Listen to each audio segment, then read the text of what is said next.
Assalamualaikum warahmatullahi wabarakatuh, sahabat tani. Jumpa lagi dengan kami, Joe Farmer, petani nekat, sahabat tani. Kali ini kami akan mengajak Anda untuk menyaksikan bagaimana cara pembuatan pupuk bokasi yang terbuat dari kotoran hewan, yaitu kotoran sapi dan juga kotoran kambing. Ya, pada awalnya kotoran sapi dan kotoran kambing itu dikeringkan, kemudian dicampur jadi satu antara kotoran sapi dan kotoran kambing. Setelah dicampur jadi satu, selanjutnya harus digiling biar lembut, ya, digiling atau dicoper, ya, dicoper agar bisa tercampur dengan bagus dan lembut, nantinya akan difermentasi. Untuk itu mari kita ikuti wawancara saya dengan Pak Geni, sahabat tani ini, ya. Beliau ini adalah sesepuh dari teman-teman kita yang kebagian membuat pupuk bokasi ini, sahabat tani. Ayo kita temui beliau, bagaimana penjelasan beliau tentang pupuk bokasi ini. Assalamualaikum Pak Ni. Sugeng Nginjing. Ini dalam pembuatan apa Pak Ni? Ini dalam pembuatan pengeringan pupuk sapi dan baku fermen. Pupuk fermentasi ya? Ya. Ini bahannya apa saja? Bahannya satu kotoran kambing, kotoran sapi. Okay. Proses dari awal. Proses dari awal ini bisa diberi pengeringan untuk mengeringkan bahan baku sapi. Kotoran sapi dikeringkan biar bisa diselip, Dicampur sama kotoran kambing. ya.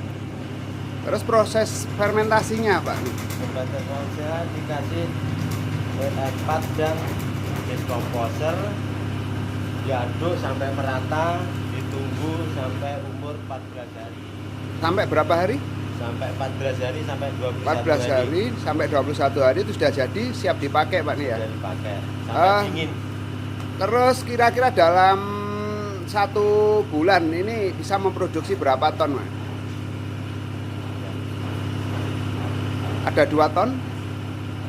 Ya, kurang lebih 2 ton ya. Oke, terima kasih Pak Ni, sugeng makarya. Wassalamualaikum. Waalaikumsalam warahmatullahi wabarakatuh.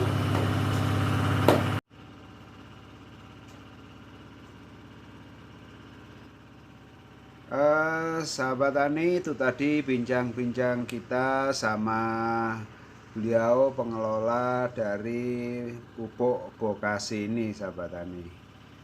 Dan nanti kita juga akan ngobrol juga sama ini dari bagian teknis bokasinya, ya, teknis bokasinya kita ngobrol. Kemudian ini teknis yang satunya itu Pak Sunar, itu teknis tentang permesinannya.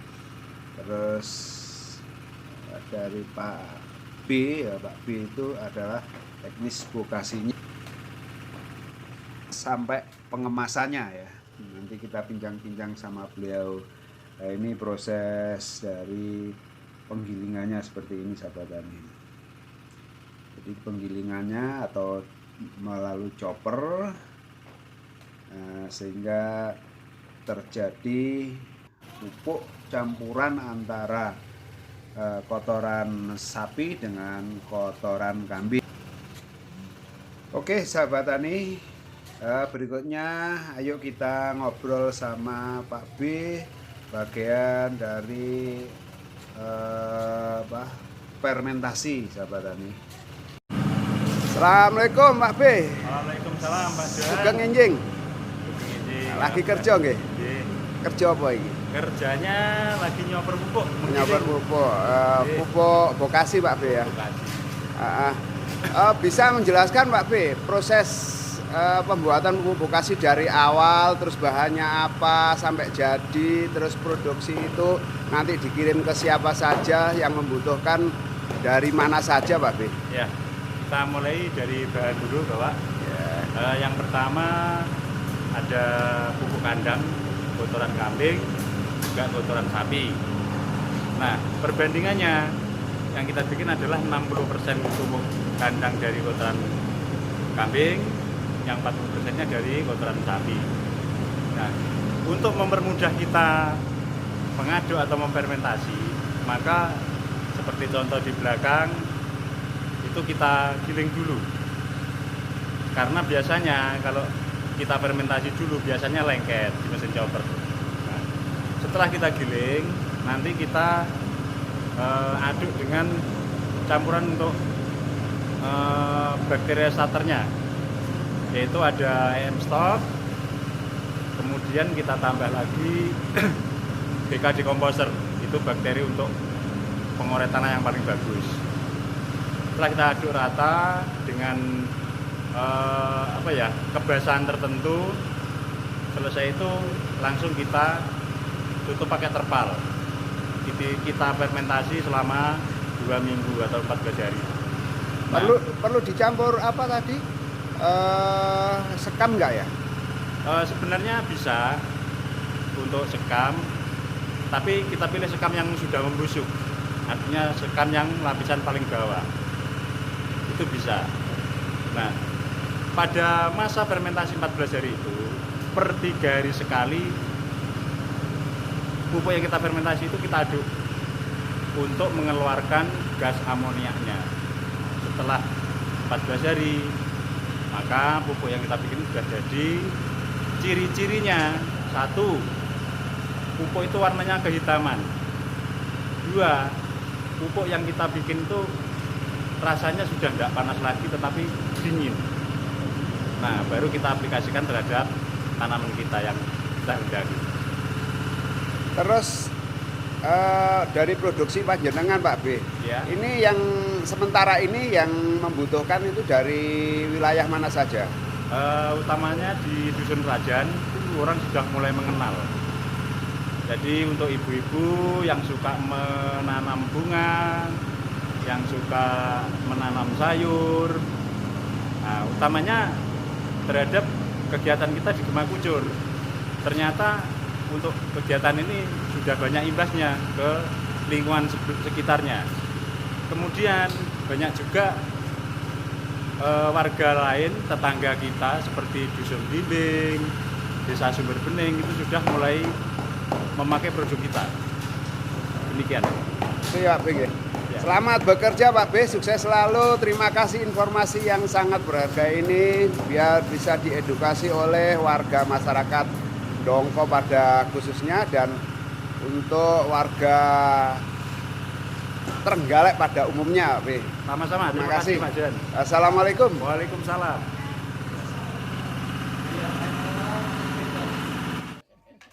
Ya, itu tadi sahabat tani bincang-bincang kita dengan bagian dari teknis bokasinya, yaitu teknis fermentasinya ya, dari Pak B. Perlu diketahui sahabat tani bahwasanya peralatan dari pembuatan pupuk bokasi ini ya ini adalah sumbangan dari atau bantuan dari Dinas Pertanian dan Pangan yang mana bantuan ini ditujukan kepada kegiatan para pemuda yang tergabung di pertanian terpadu Gema Kucur Dongko, sahabat tani. Dan nantinya dari Dinas Pertanian insya Allah di tahun 2021 ini akan dibuatkan rumah bokasi, yaitu yang terletak di Dusun Kerajaan, Desa Dongko, yaitu tepatnya di proyek Gema Kucur, Kecamatan Dongko. Dan pada saat ini kegiatan ini masih dompleng di gudangnya Mas Dimas di dekat pasar Dongko itu ya, masih dompleng. Tapi nanti insya Allah di 2021 ini bantuan untuk rumah vokasi yang sudah turun kita fungsikan dengan maksimal sehingga produk pupuk ini bisa menjadi lebih besar dan lebih banyak lagi, dan manfaatnya bisa dinikmati oleh kalangan warga Kecamatan Dongko pada khususnya, dan nanti bisa dinikmati oleh kalangan Kabupaten Trenggalek pada umumnya.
Sahabat Tani, ini adalah istri dari Pak Naryo yang setia dalam mendampingi waktu Pak Naryo memproduksi pupuk vokasi.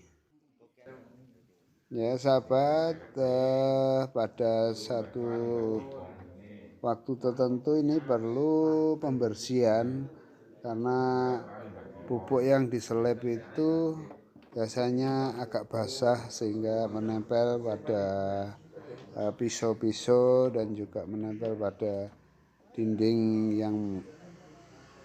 pengaman pisau, sehingga harus sesekali dibersihkan biar penggilingan berikutnya menjadi lancar sahabat tani. Oke sahabat tani, sampai di sini dulu jumpa kita, dan kita jumpa lagi pada channel yang sama di Joe Farmer Petani Negat. Wassalamualaikum warahmatullahi wabarakatuh.